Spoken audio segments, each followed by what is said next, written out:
Monsieur le Président du MNRD Ankouri, Mesdames et Messieurs,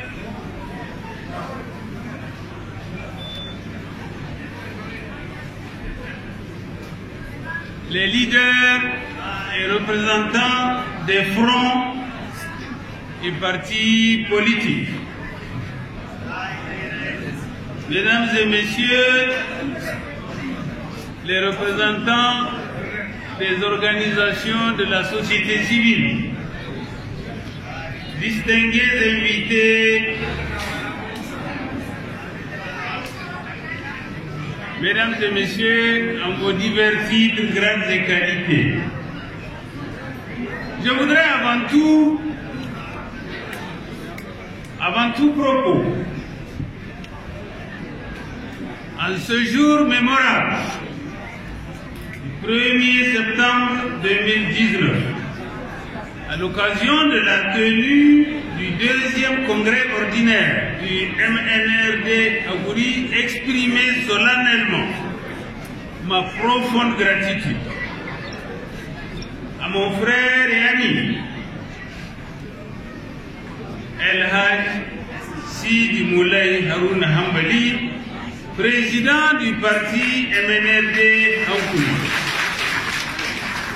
aux membres du bureau politique national, aux membres du conseil des cadres et à tous les militants et militantes et tous les sympathisants et sympathisantes du mouvement nigérien pour le renouveau démocratique, pour m'avoir fait confiance, soutenu et proposé comme candidat aux élections générales, législatives et présidentielles de 2016.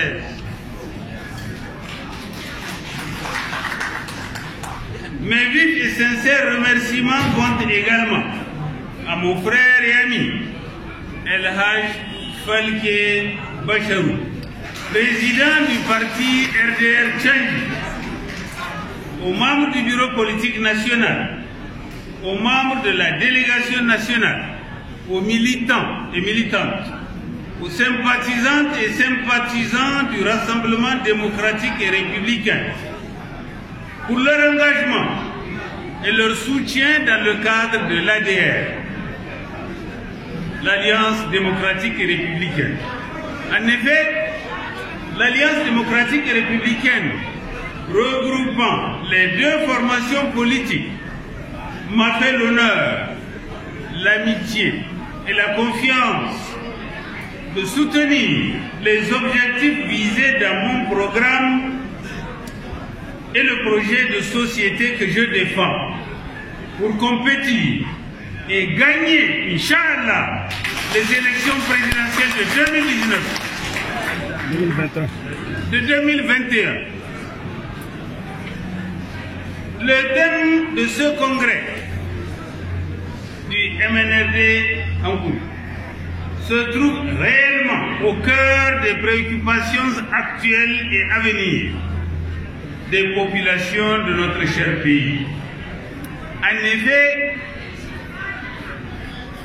en interpellant la jeunesse pour une gouvernance démocratique face à de multiples défis sécuritaires, environnementaux et autres, eh bien, c'est tout le peuple nigérien qui est interpellé. Oui, vous le savez, comme l'écrivait le célèbre auteur du journal Tintin, il disait bien que ce journal-là est dédié à la jeunesse de 7 à 77 ans. Ce qui concerne la jeunesse concerne en effet le peuple tout entier. Fruit d'une longue expérience, nous avons esquissé un programme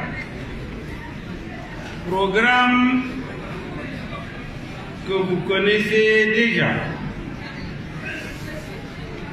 programme dont certains d'entre vous, beaucoup, le savent déjà, puisqu'il a été annoncé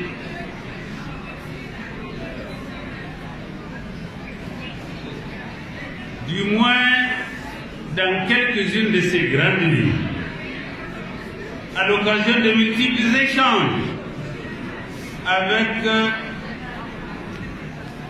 tous les responsables et militants de base et avec également certains camarades des pays frères, amis ou alliés, tantôt avec les auteurs des acteurs des organisations de la société civile, tantôt avec des experts compétents dans des domaines divers, tantôt avec des structures organisées ainsi que des citoyens avisés et attentifs aux préoccupations d'ordre politique, économique, social, sécuritaire ou technique, tant sur le plan national qu'international.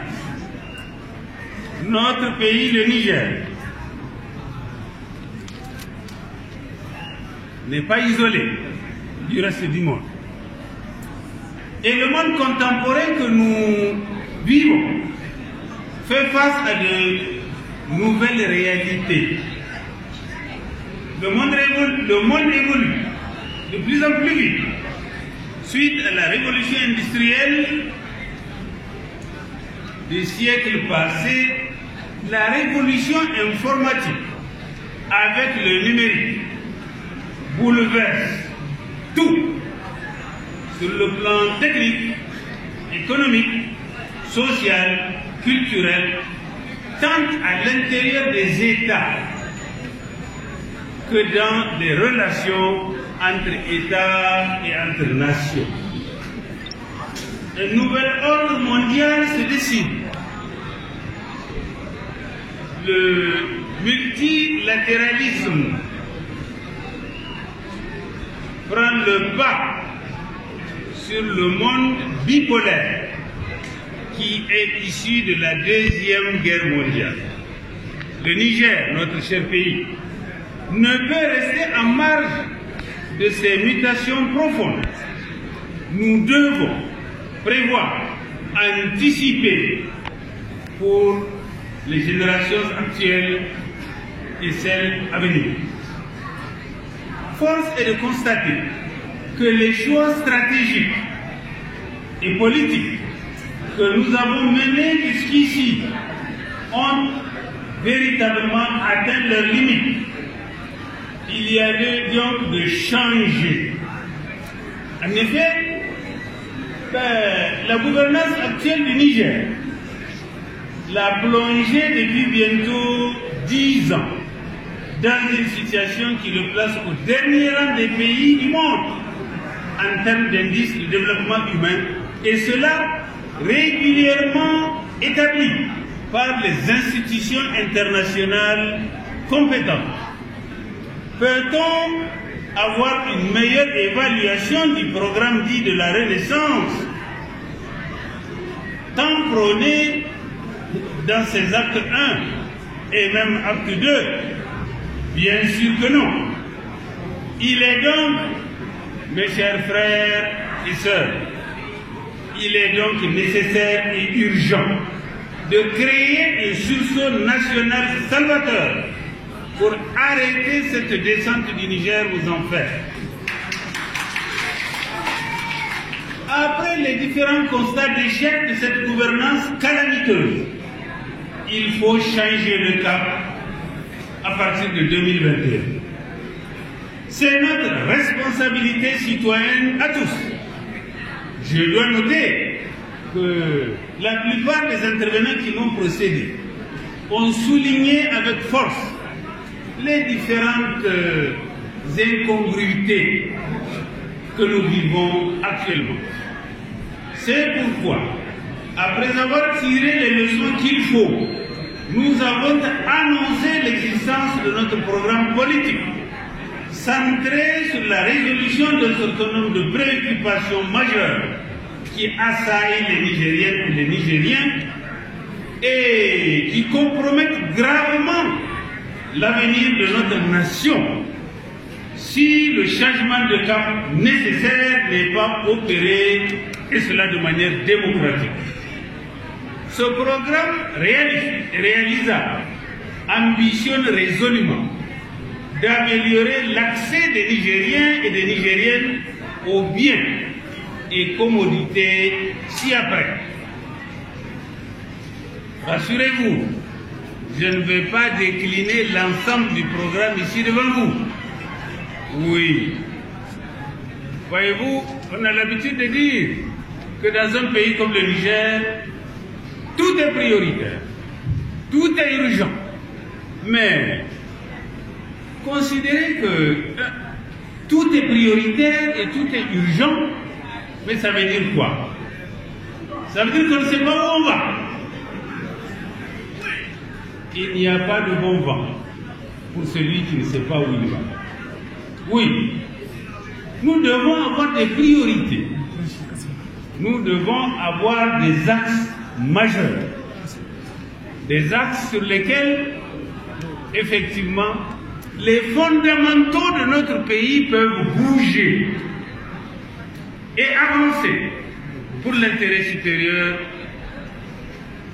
de notre pays. À notre sens, le principal axe, la principale priorité de ce Niger sahélien, désertique, enclavé, traversé par un seul grand fleuve qui porte son nom, c'est l'eau. L'eau. L'eau tout simplement. Oui, on a coutume de dire que l'eau, c'est la vie. La maîtrise de l'eau dans un pays impacte significativement la disponibilité et la qualité de l'alimentation, de la nutrition, de l'hygiène et de la santé des populations. C'est pourquoi notre programme prévoit une mobilisation suffisante de l'eau pour satisfaire les besoins de consommation tout simplement, les besoins de production agricole et pastorale, les besoins artisanaux et industriels. Nous comptons garantir la compétitivité de l'économie des ménages et partant la compétitivité de l'économie nationale à travers les diverses sources de l'eau. Parce qu'il y en a. Notre pays, en réalité, même s'il est assis dans une bonne partie de sa superficie, est sur un véritable océan.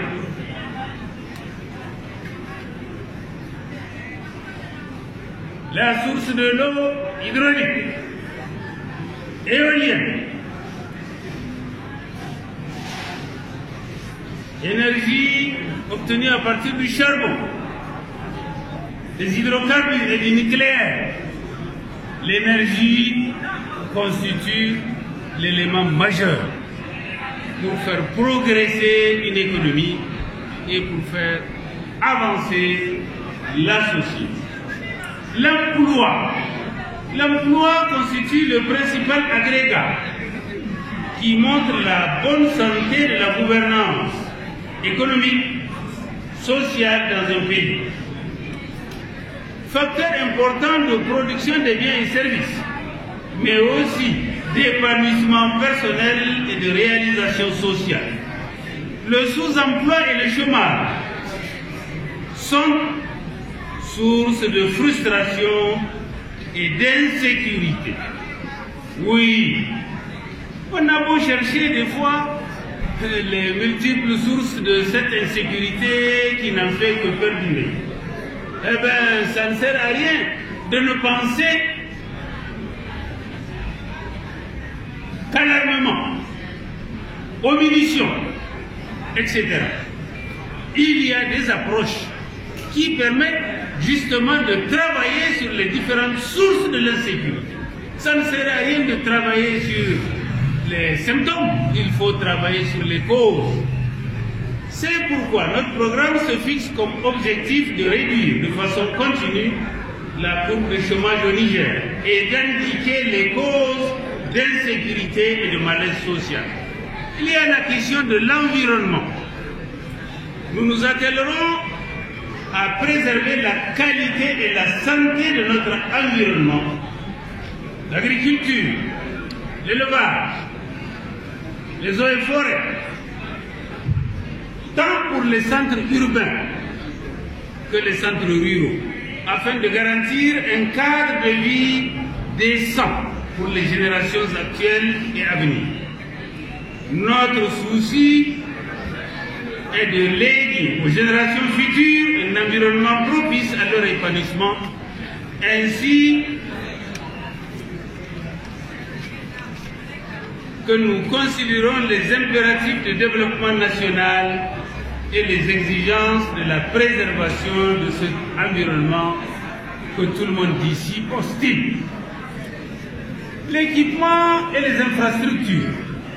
Nous avons le souci d'assurer le développement socio-économique et l'intégration spatiale de nos différentes régions afin de promouvoir les échanges et faciliter la circulation des personnes et des biens en toute sécurité.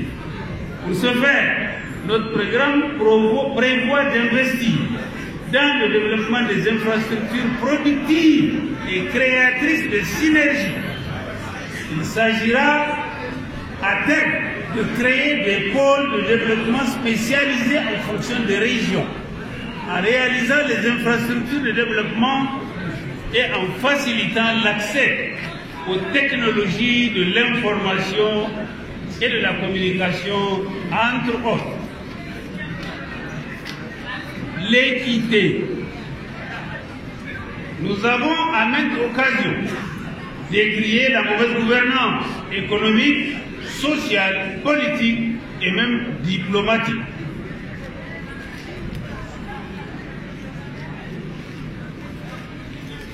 Telles que toutes celles que je viens de citer sont pratiquées actuellement dans notre pays.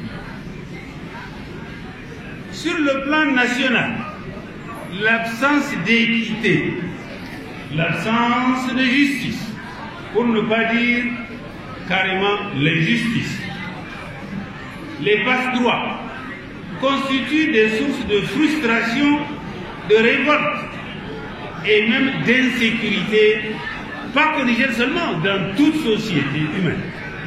L'absence d'équité constitue aussi une menace grave à la paix sociale et un frein au développement. Notre programme envisage effectivement de mener des actions résolues permettant de corriger cet art qui est un élément pesant dans le classement du Niger au rang du dernier pays de la planète en termes d'indice de développement humain. Nous nous attellerons à être plus justes et plus équitables dans la création et dans la répartition des ressources au niveau national, et nous nous engageons à mieux gérer le processus démocratique ainsi que la transparence dans la gestion des affaires de la cité. Sur le plan diplomatique, le principe d'équité guidera nos actions dans le respect de la souveraineté nationale et la défense résolue des intérêts nationaux dans notre diplomatie et nos relations extérieures. Monsieur le Président, mes chers amis, vous remarquerez que effectivement la question de l'éducation, qui devrait être l'un des points qui doivent être évoqués, n'a pas été mentionné dans les quelques mots que je viens de prononcer. Il constitue l'un, sinon le principal axe de ce programme. L'éducation, la formation, aussi bien générale que technique, la formation professionnelle, l'innovation constitueront une des priorités de notre programme, parce que ce sont les éléments majeurs qui permettent de former non seulement les générations actuelles, mais aussi les générations futures. Monsieur le Président, Mesdames et Messieurs, chers amis, voilà évoqué à grands traits. Vous savez, il y a un adage qui dit « Qui embrasse trop, mal est trop ». Nous estimons qu'au Niger, nous ne devons pas continuer à considérer que tout est prioritaire. Non, il est impossible de tout faire. Mais il faut travailler dans une logique rationnelle en prenant les grandes questions majeures dont la résolution implique ou facilite la résolution des autres questions majeures et facilite la vie à l'ensemble des citoyens de ce pays, non seulement pour les générations actuelles, mais aussi en travaillant sur la durée pour les générations à venir.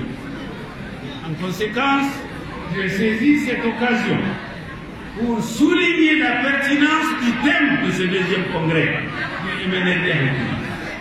Et je donne rendez-vous non seulement aux participants à ce congrès, mais également à l'ensemble de ceux qui souhaitent partager un certain nombre de réflexions demain dans le cadre d'une conférence débat que nous allons animer demain. Je souhaite plein congrès de travaux et je souhaite bonne chance non seulement au MNRD à ses militants et à tous les combattants, les démocrates sincères qui œuvrent pour que dans ce pays que nous aimons tous, la démocratie, la République et les valeurs qu'elle charrie triomphent. Je vous remercie de votre aimable attention.